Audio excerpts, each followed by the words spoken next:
Aujourd'hui, il n'y a pas de déclaration ministérielle. À la rubrique « Présentation de projet de loi », Monsieur le leader du gouvernement. Oui, bonjour, Madame la Présidente. Je vous demanderai d'appeler l'article A du feuilleton, s'il vous plaît. À l'article A du feuilleton, Madame la ministre des Affaires municipales présente le projet de loi numéro 22. Loi bonifiant les pouvoirs d'intervention des municipalités et modifiant d'autres dispositions législatives. Madame la ministre. Oui, merci, Madame la Présidente. Alors, ce projet de loi modifie diverses dispositions concernant le domaine municipal. Le projet de loi permet aux municipalités d'acquérir, à certaines conditions, des immeubles dont les taxes foncières sont impayées depuis au moins 3 ans et d'aliéner des parcelles de terrain de faible valeur aux propriétaires d'immeubles contigus.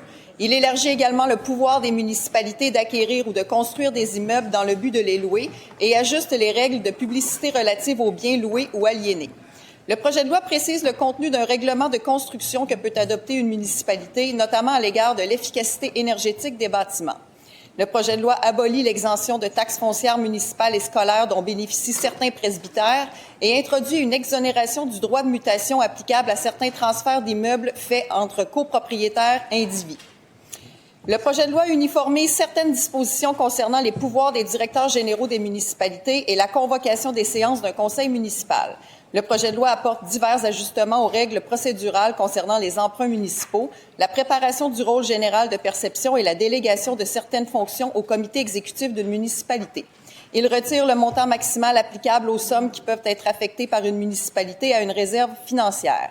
Le projet de loi précise que les organismes à but non lucratif ne sont pas des établissements commerciaux ou industriels au sens de la loi sur l'interdiction de subventions municipales.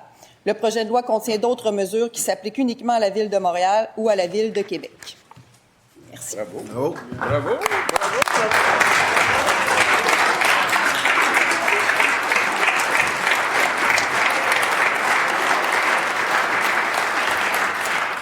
Et je reconnais le leader de l'opposition officielle. Je vous écoute. Merci, Madame la Présidente. Nous souhaitons des consultations particulières sur ce projet de loi. Merci.